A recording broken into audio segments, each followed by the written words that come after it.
लिखा कि जगन्नाथ मंदिर का पत्थर गिरेगा तो समझ लेना कि अब महाविनाश आने वाला है। तो ऊपर से जगन्नाथ मंदिर का पत्थर भी गिरा, जो आज भी वहां पड़ा हुआ है। कम से कम 10-15 टन वजन का पत्थर नीचे गिरा है। ध्वजा में आग लग जाएगी, 2-3 बार आग लग चुकी है ध्वजा में। इतना जोर का तूफान आएगा कि नील चक्र टेढ़ा हो जाएगा, नील चक्र भी कुछ टेढ़ा हो गया, चूना झरने लग जाएगा। ये भी वो भी सब बात उन्होंने लिखी है। और जगन्नाथ जी के वस्त्र में आग लग जाएगी, वो भी लिखा है कि ये सब चिन्ह जब आ जाए तब समझ लेना। और जगन्नाथ मंदिर का कल्प वृक्ष भग्न हो जाए तूफान में, तब समझ लेना कि अब महाविनाश आने वाला है और ये तृतीय विश्व युद्ध का संकेत होगा, ऐसा अच्युतानंद दास जी ने लिखा है। और कहा तीसरे विश्व युद्ध के बाद चौथा विश्व युद्ध का कोई उन्होंने संकेत नहीं किया, पर तृतीय विश्व युद्ध का संकेत किया है। और संसार में ऐसी परिस्थितियां बन रही हैं कि उससे लगता है कि ये युद्ध कभी न कभी हो जाएगा, क्योंकि जब से शुरू हुआ है वो बंद नहीं हुआ, कहीं न कहीं चल रहा है। और जैसे ही 10-20 देश इकट्ठे एक दूसरे के आमने सामने हुए, विश्व युद्ध हो जाएगा। तो उस विश्व युद्ध में बहुत भारी नरसंहार होगा, कितने लोग मारे जाएंगे। अच्युतानंद दास जी लिखते हैं कि विश्व की जनसंख्या मात्र 64 करोड़ रह जाएगी। कितनी? इस समय कितने हैं? 8 अरब से ऊपर। मात्र 64 करोड़ लोग जिंदा रह जाएंगे, उनमें 31 करोड़ भारत में होंगे। बचेंगे कौन? बोले जो भगवत शरणागत भक्त होंगे, जो गौ और ब्राह्मणों के उपासक होंगे, वैदिक सदाचार जिनके जीवन में होगा, उनको भगवान ही कृपा करके बीज रूप में बचा लेंगे, ऐसा भी लिखा। इसलिए कहा भगवान नाम का जप करो, त्रिकाल संध्या करो, यूं करो त्यों करो और भगवत शरणागत हो जाओ, सावधान हो जाओ, तो भगवान तुम्हारा नाम लिस्ट में लिख लेंगे और तुमको बचा लेंगे। नहीं तो फिर तुम्हारी तुम जानो, विनाश तो होने वाला है।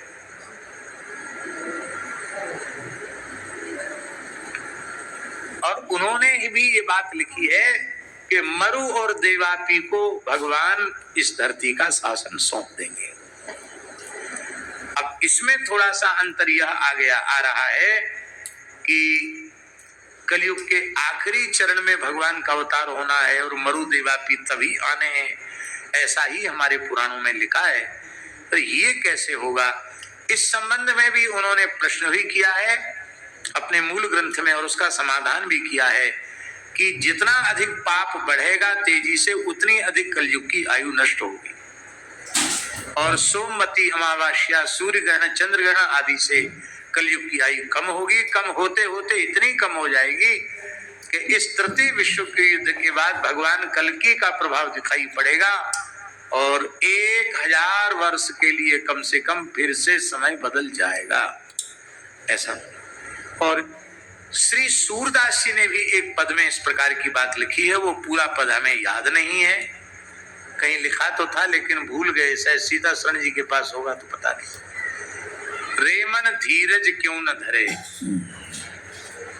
ये सूरदास जी का पद है कि यदि आजकल लोग मोबाइल चलाना जानते हैं, उसके विशेषज्ञ हैं, यदि कोई इस प्रकार का विशेषज्ञ हो और उसमें खोजना जानता हो, रेमन धीरज क्यों न धरे, सूरदास जी का पद, शायद हो सकता निकल आवे। हम जानते नहीं उस विषय में, लेकिन आजकल लोग खोज लेते हैं, शायद निकल आवे। तो वो उसमें ऐसा है, रेमन धीरज क्यों न धरे, संबत 2000 के ऊपर ऐसा काल परे, पूर्व पश्चिम उत्तर दक्षिण 34 प्रजा मरे, सूरदास जी लिख रहे हैं। और इसमें लिख रहे हैं सहस बरस लगी सतयुग व्यापे, ये पूरी महामारी के बाद, मरने के बाद फिर सहस बरस लगी सतयुग व्यापे, 1000 साल के लिए धरती पर सतयुग जैसा समय आ जाएगा। सहस बरस लगी सतयुग व्यापे, धर्म की बेल फरे,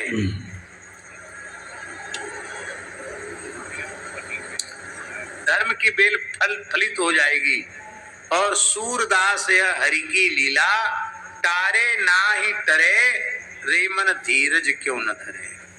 मात्र 40 सेकंड के भीतर प्रलय जैसा दृश्य उपस्थित हुआ और 3-3, 4-4 मंजिल के भवन कहां चले गए, पत्ते जैसे उड़ के पता नहीं चला। अभी कितने लोग मारे गए हैं भगवान जाने, सरकारी सूचना तो कम की है, लेकिन इतने होटल और इतने पूरा बाजार का बाजार बह गया, लोग अपने को चिल्ला तक नहीं पाए, एक दूसरे को पुकार तक नहीं पाए और सब देखते देखते समाप्त हो गया। ये सब क्या है? तपस्या के क्षेत्र में, धार्मिक क्षेत्रों में होटल खुल गए। उन होटलों में आप जिसका भी मांस खाना चाहो सब मांस उपलब्ध है, मद्य उपलब्ध है, सुरा सुंदरी सब वहां उपलब्ध होने लग गई। तो क्या तीर्थ के देवता प्रकुप्त होकर कुछ बदला नहीं लेंगे? क्या प्रकृति का तुम जिस प्रकार से दोहन नहीं, शोषण कर रहे हो, विनाश कर रहे हो, क्या प्रकृति तुम्हारा विनाश नहीं करेगी? और ये सारी जो विप्लवकारी घटनाएं घट रही हैं, इसके मूल में है गोहत्या। गोवध का भी ये भयंकर दुष्परिणाम है और लोग मान नहीं रहे हैं, स्वीकार नहीं कर रहे हैं। भूकंप आ रहे हैं, कहीं जल प्रलय, कहीं अग्नि प्रलय, तरह तरह के प्रलय आरंभ हो चुके हैं, लेकिन लोग फिर नहीं चेत रहे हैं। और लगता चेतेंगे भी नहीं, तब तक नहीं चेतेंगे जब तक बहुत बड़ी संख्या में ये गो विरोधी समाप्त नहीं हो जाएंगे, तब तक लगता है इनको होश नहीं आएगा। ये तो भारतवर्ष की धरती का प्रभाव सो गया है इस समय। इस समय भारत भूमि का महात्म्य अपनी जागृत अवस्था में नहीं है। इसमें भारत भूमि का जो दिव्य महात्म्य है वो प्रसुप्त अवस्था में है। क्यों चला गया प्रसुप्त अवस्था में? उसका मूल कारण है धर्म प्राण भारतवर्ष की धरती पर गोवध जैसा भयंकर पाप हो रहा है। इसलिए भूमि का महात्म्य सो गया है। हम भगवान का स्वरूप है ये श्रीमद् भागवत।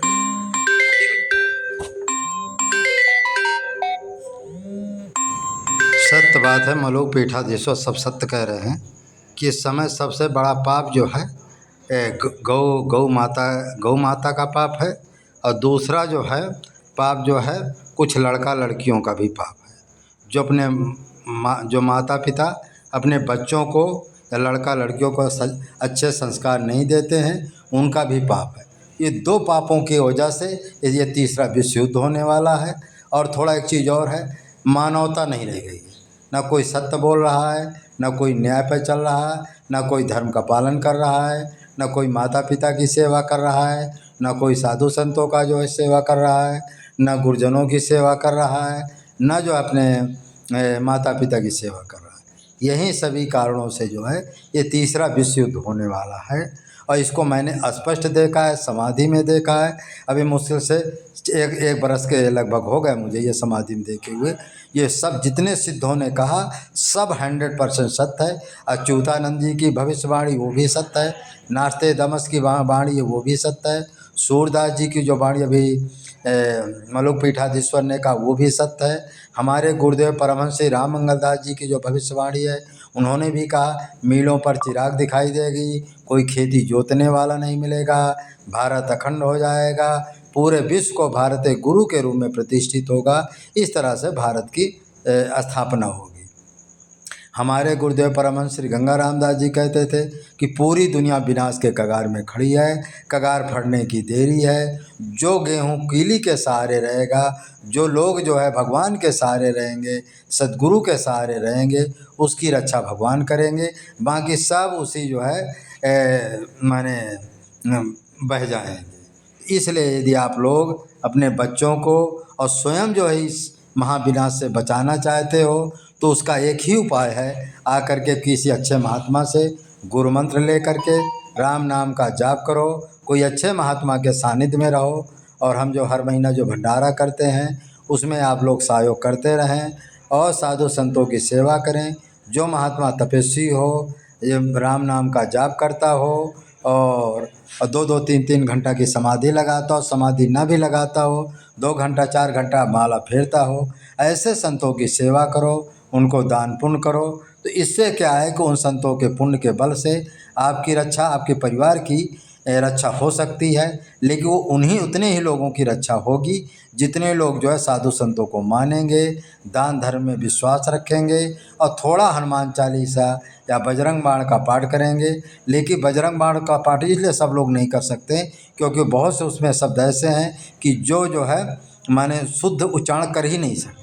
उसको या तो हम जानते हैं या कोई जो है संत जानते हैं, और उसमें भी कुछ जो है वो क्या बोलते हैं, उसमें गलत छप भी गया है। हमारे गुरुदेव जो परमहंस श्री राम मंगलदास जी की हनुमान चालीसा है, बजरंग बाण है, उसको यदि आप चाहें तो हम भेज सकते हैं। वो किताब एक ऐसा है, उसमें एक भी शब्द जो है इधर का उधर नहीं है। स्वयं तुलसीदास जी 1975 में आकर के उसको दोबारा जो है लिखवाए भी हैं और दोबारा उसका जो है देखा, दोबारा फिर वही हनुमान चालीसा और बजरंग बाण को उन्होंने लिखवाया है। यदि उसको कोई पाठ करना चाहे तो ले सकता है। उसमें एक भी शब्द इधर का उधर नहीं है, जिससे आपको पूर्ण फल मिले। दूसरी बात एक चीज़ और है कि जो ये महाविनाश होने वाला है इसको हमने स्पष्ट देखा है। लेकिन अभी एक संत जो है भक्त हमारा इस समय कानपुर में है, उन्होंने कहा कि एक हमारे गुरुजी हैं इस समय, उनको जो है काली देवी जगन्नाथ जी के रोज दर्शन होते हैं। उन्होंने स्पष्ट कह दिया कि 2027 से ये विश्व युद्ध शुरू हो जाएगा और जब तक ये पूरा विश्व का विनाश नहीं हो जाएगा तब तक ये युद्ध जो है लगातार कई वर्षों तक चलता रहेगा। इसलिए इस विश्व युद्ध से बचने के लिए, और 2027 का मतलब 2 बरस ही है, तो 2 बरस का समय है। 2 बरस के बाद ये महायुद्ध शुरू होने की वो है। और हमने जो समाधि में देखा है उसमें हमको दिन तारीख तो हम नहीं बता सकते हैं, लेकिन इतना ज़रूर बता सकते हैं कि हमारे जीवन काल में ही ये विश्व युद्ध होगा, तीसरा विश्व युद्ध होगा। संसार जो है पूरे संसार में जो 64 करोड़ जनसंख्या